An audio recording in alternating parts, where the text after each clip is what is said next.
My name is Annie Ross, and I work as a teacher and a maker in the Canadian West. I always feel, well, the truth is that I started making with my mother and my aunt. So it's been a constant feature of my life since my earliest memories. And it's a continuation of that now with the work that I do. So it's very familiar and a very comforting thing for me. And I think for many people who've learned from their parents or their caregivers, um, that was it was just a part of life, just like gardening was, or planting food was, and making our clothes, and all of those things. Um, I can't imagine a life without working with my hands every day somehow. The same things really influence me, whether I'm teaching or doing my work or dreaming or imagining. And that really is the feeling of belonging to the place that I'm in and the relationships that I'm having with the land and the land's beings and the wind that day, or the way the sun is at a particular angle, or the way the clouds are, and the humans and the non-humans. And so that's always an ongoing experience. So within that, things reveal themselves, and they need to my heart, or whatever part of me needs to either express that in a painting or in what I'm doing. And so the particular piece for this, a very close friend of mine, one of my closest friends in my life, went to the St. Paul thrift store and found this bear in a broken position, and it was old and the skin's very dry, and purchased it for me as a foundling. And it had been in my house for a couple of years, and I had original ideas for it that just didn't work. And this one actually worked really well. I had a different project for this show. It's behind me on this counter, and it just didn't feel right, but the bear did. And so the idea behind it was to, as repetitive acts of love and relationships. So loving something that's broken, or putting back together the sanctity of living things on this planet. Sort of what I think we're trying to say when we say remediation or reconciliation. We're really saying put back together everything broken apart by human hands. And for me, taxidermy is a really good example of the unnecessary breaking apart of living beings. The concept of sport, I don't even like to use the word hunting because it's really not hunting. It's such a wasteful, violent, normalized, ugly thing on our earth. One of my friends, who's a dry farmer in the Southwest, had said, in the Western way of trophy hunting or guiding, or whoever's doing it, they take the head or the skin and leave the rest to rot. And when Native people in his community are hunting, they're taking the meat to feed their families, and they use everything they possibly can. And the head is left behind in his tradition as an altar and an offering. And it's treated in a very specific way and remembered, and there are songs and prayers for that animal. So it's a really good story about the differences of when people are involved in that hunting ideal. So Yeah. one is sustenance and feeding your family and your community, and continuing on with that. And the other is, someone from far away has money to come and get the biggest and the best for themselves, and taxidermy. So I have several pieces that work with old taxidermy that have been used for different things and gathered for different things, and they're remade with prayer and love for their to be reminded of their sanctity in Yeah. the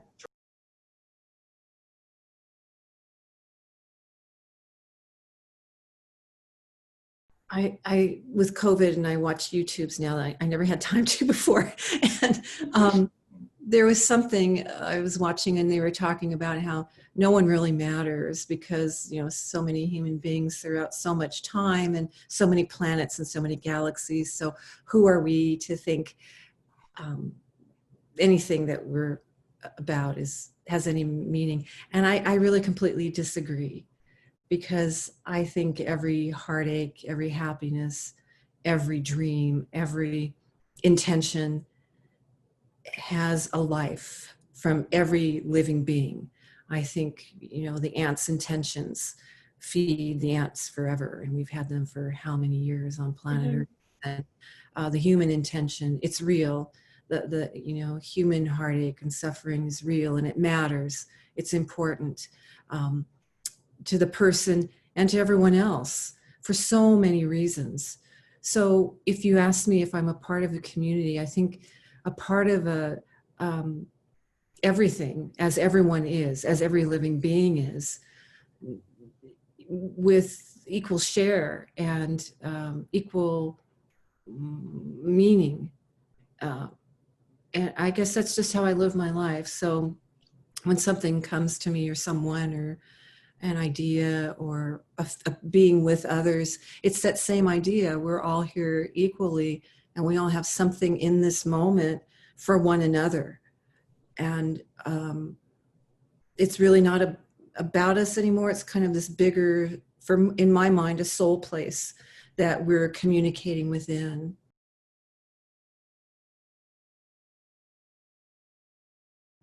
Yes, and I think that would be true for everyone and everything. So again, with the idea of the bees, you know, what they're doing is traditional, you know, for them, and it works. And what I'm doing is traditional because it's from my family and people that before me in a bloodline. But I can share embroidery with millions of people, and I can share weaving. Weaving's worldwide, you know. It just works, and it's cross species. You know, you have birds weaving nests, and there's just so much making going on outside of the human species. So I think the biggest problem that, well, the things that people argue about in terms of tradition, not tradition, I think it's all part of the making. Then making as a group is part of that sacred act of creation. And we become a part of that sacred act of creation with intention and dreams, and letting dreams come through, and the things we do with our hands.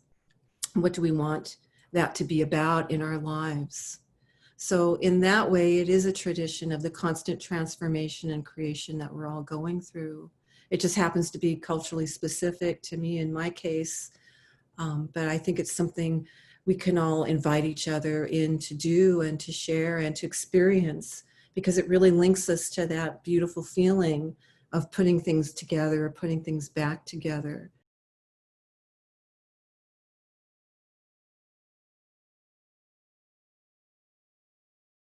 I think I just, the older I get, I don't know, the more old fashioned or something, because I don't use a dishwasher, you know. I'm really terrible with the washing machine. I don't know, there's something. I was just, this is like 10, 15 years ago. I don't know. Other printmakers will know this. With lithography, and people had canceled out lithography, closed down lithography studios and lithography learning centers and universities, because, as I was told at the time, digital media was the same thing. Well, it's not the same thing. Or I have a friend who's a painter, and he said when the dot matrix printer, you could get these iris printers, they were called, and he got one for his home studio. It was, I don't know, tons of money at the time. And he's like, wow, I never have to handle paint ever again. But he's still a painter. And he's like, how can you be a painter with no paint? And, you know, it's the smell and the mixing, and, you know, a computer can mimic that, but it's not the same. And it doesn't look the same. It doesn't feel the same. And so it's just kind of, when someone says technology, I just kind of, you know, roll my eyes out of my head, because I think, oh, Jesus, you know, what are we doing that allows our soul or spirit or whatever to come through, that isn't coming through a machine? I don't want to imitate a machine, and I don't want a machine imitating me. Yeah. There's got to be something different about us. And yeah, technology, and I have to start teaching on the computer, but I think, wow, I don't know how it's going to work for me. I might be just too much of a rockhead myself, so I'm not sure, but that's what I think of. How can I feel what my students are feeling? Like, how do I use my intuition on a screen? How do I service the shy ones? Or how do I, can I still intuit that? A beautiful place here. I feel so lucky to live here.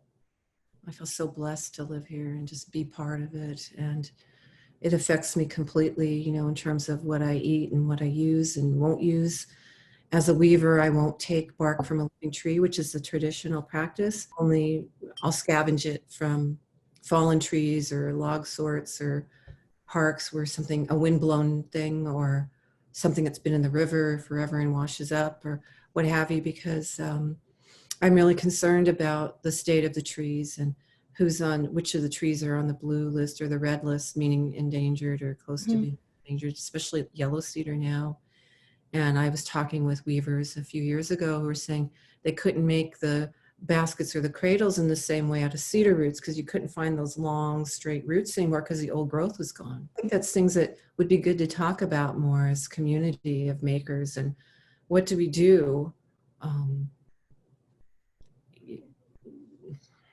I was talking with a forester, and he was saying he had been a logger his whole life. And I was interested in his perspective. And I thought we would be, come to this. And no, actually, that wasn't what happened. He had said he's witnessing trees being cut faster than they can be replenished, faster than they can grow back, and recognizing it's can't work this way for much longer. And so then you begin to wonder who is managing, tree cutting and things like that. And doing some research into that, it's actually a very sad and compelling story about what's happening with our beautiful wild forest. And I had to really challenge my own assumptions that we would disagree, he and I. He is a logger and me is a opposite of that. But no, we were actually thinking, we actually love the forest and want the same for the forest to live and sustain and be a true old growth canopy and be able to be part of our life, our sustainable life, and working with one another, humans in the forest. So I thought that was really an important lesson, and something, again, I think would help for us to all talk about. The land talks to all of us. I think the land and her beings speak to all of us. And how we respond is the individual part. So in terms of a canon, Indigenous people have their canon. In other words, a set aesthetic that they can follow or not if they choose within their own traditions. And the other, in terms of a global, for my mind, perspective, I would love to believe, and I do, I have faith that the land is speaking to all of us and it's coming through in our work, all of us. And it's that same motivation that's telling us, suggesting to us very strongly, there's another way besides massive consumption. And we're fortunate here in that we have a very strong nature, and it's up to us to keep all living beings healthy and thriving, including ourselves. So if there's an aesthetic, the aesthetic is my hope, maybe, to just love the planet and all of her beings even more every day. It's here for us to, and you think you can't love that bear anymore, but you do. And you can't love the ocean anymore, but you see it again and you do, And I think it's coming through all of us. I believe that. So no matter what I see, someone's trying to talk about the bear, the bee, those important beings in our life.